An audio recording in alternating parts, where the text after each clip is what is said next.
السلام علیکم ورحمۃ اللہ وبرکاتہ۔ میرے عزیز بزرگ اور دوستو، رمضان المبارک میں چونکہ ہم ماشاء اللہ بکثرت قرآن کریم کی تلاوت کرتے ہیں، اور آپ جانتے ہیں کہ قرآن کریم میں 14 سجدے ہمارے یہاں آیا کرتے ہیں، تو وہ سجدے جو ہیں سجدہ تلاوت ان کا کرنا واجب ہوا کرتا ہے۔ اگر ہم نہیں کر رہے ہیں تو گناہگار ہوں گے۔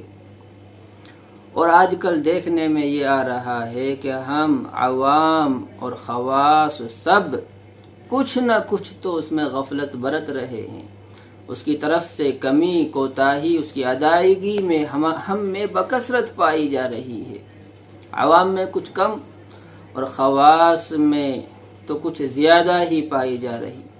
تو آج میں آپ حضرات کے سامنے تلاوت سجدہ کے بارے میں کچھ تفصیلی بات کرنا چاہ رہا ہوں، آپ ذرا بغور سماعت فرمائیں۔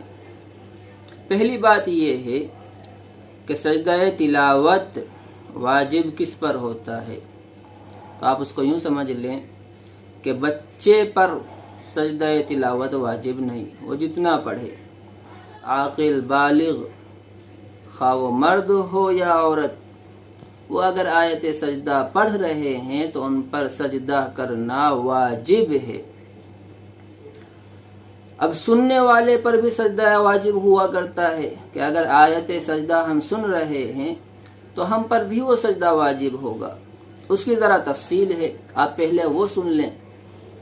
تفصیل یہ ہے کہ اگر بچہ جو غیر ممیز ناسمجھ ہو، وہ اگر آیت سجدہ کو پڑھ رہا ہے اور ہم سن رہے ہیں تو ہم پر یعنی بالغوں پر سجدہ واجب نہیں ہوگا۔ اور اگر پڑھنے والا ہے تو بچہ ہی لیکن سمجھدار ہے، ممیز ہے، تو اب ہم سننے والوں پر سجدہ تلاوت واجب ہوگا، ہمیں کرنا ضروری ہوگا۔ اسی طرح سے یہ بھی سمجھے کہ آیات سجدہ کو کئی مرتبہ سننے سے بھی اس کے احکام مختلف ہوا کرتے ہیں، تو ذرا اس کی بھی تفصیل سن لیں۔ پہلی یہ ہے کہ ایک آدمی نے آیت سجدہ کو کئی مرتبہ پڑھا اور سننے والے کی مجلس ایک ہے، اس نے ایک ہی مجلس میں یہ ایک آیت سجدہ کئی مرتبہ سنی، تو سننے والے پر ایک ہی سجدہ واجب ہوگا۔ اور اگر ایسا ہے کہ ایک آیت سجدہ کو کئی مرتبہ پڑھا گیا اور سننے والے نے اس کو سنا، لیکن سننے والے کی مجلس مختلف ہے کہ اس نے پہلے یہاں مانو اس کمرے میں سنا، پھر وہ یہاں سے کسی دوسری جگہ پر گیا، وہاں بھی اس نے اسی پڑھنے والے سے وہی آیت سجدہ سنی، تو اب الگ الگ اس پر دو سجدہ تلاوت واجب ہوں گے۔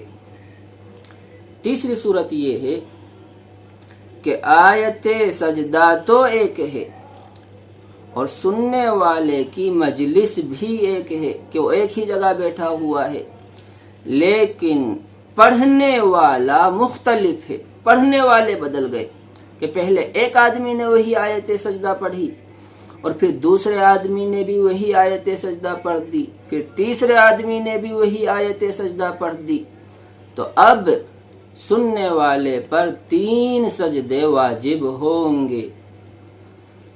اور چوتھی صورت یہ ہے کہ مختلف آیات سجدہ کو ایک آدمی سنتا ہے، پڑھنے والا خواہ ایک ہو یا مختلف ہو، سننے والے کی مجلس ایک ہو یا مختلف ہو، اس سے کوئی فرق نہیں پڑتا۔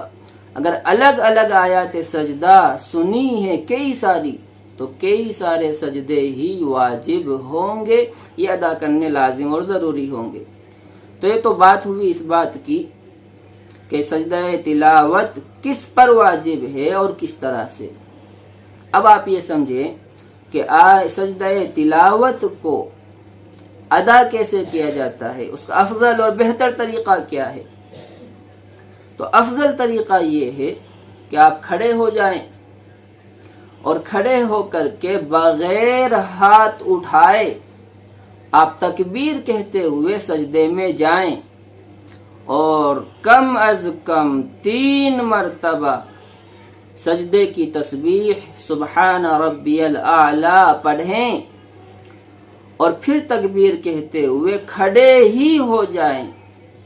تو یہ بہتر طریقہ ہوا کرتا ہے سجدہ تلاوت کو ادا کرنے کا. آپ ایسے کریں.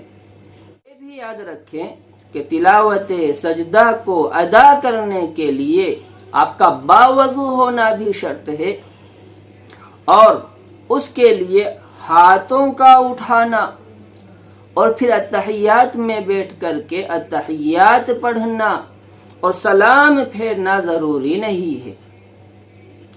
اب ہوتا کیا ہے کہ ہم نے کوئی آیت سجدہ پڑھی تو ہم پہلے دیکھا کرتے تھے مساجد میں اپنے گھروں پر کہ جیسے ہی آیت سجدہ پڑھی جاتی تھی آدمی قرآن شریف کو بند کر کے فوراً کھڑا ہو کر کے سجدہ کیا کرتا تھا.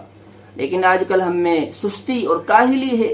ہم سوچتے ہیں اکٹھے کر لیں گے اور پھر ہم کچھ بھی نہیں کر پاتے ہیں. تو ایسا نہ کریں. بہتر یہ ہے کہ جیسے ہی آپ نے آیت سجدہ پڑھی ہے ویسے ہی آپ فوراً قرآن کو بند کر کے اور ایک طرف کھڑے ہو کر کے آیت سجدہ تلاوت کو ادا کر لیں. باقی اگر آپ بعد میں بھی کرنا چاہیں کہ پورا قرآن ہو گیا تو اب آپ کو 14 سجدے ادا کرنے ہی کرنے ہیں. آپ اکٹھے ادا کر لیں. طریقہ بھی بتایا ہے کہ اگر آپ بعد میں کر رہے ہیں تو آپ کو نیت بھی کرنی ہے کہ آپ نیت کریں کہ میں سجدہ تلاوت ادا کر رہا ہوں اور پھر تکبیر کہتے ہوئے سجدے میں چلے جائیں. 3 مرتبہ سبحان ربی الاعلی کہیں اور پھر تکبیر کہتے ہوئے کھڑے ہو جائیں. پھر دوسرا سجدہ کریں, پھر تیسرا سجدہ کریں اور اسی طرح سے آخر تک. مان لو کہ آپ نے 2 قرآن کریم رمضان میں کیے ہیں, 3 کیے ہیں تو 14 دونی 28 اور 14 تیا 42. تو 42 سجدے کرنا آپ پر واجب ہے. اچھا ایک بات یہ ہے, یہ بھی سمجھ لیں کہ ایک آدمی ایسا ہے اس کو یاد ہی نہیں ہے کہ میرے اوپر کتنے سجدہ تلاوت واجب ہیں. وہ کیا کرے گا؟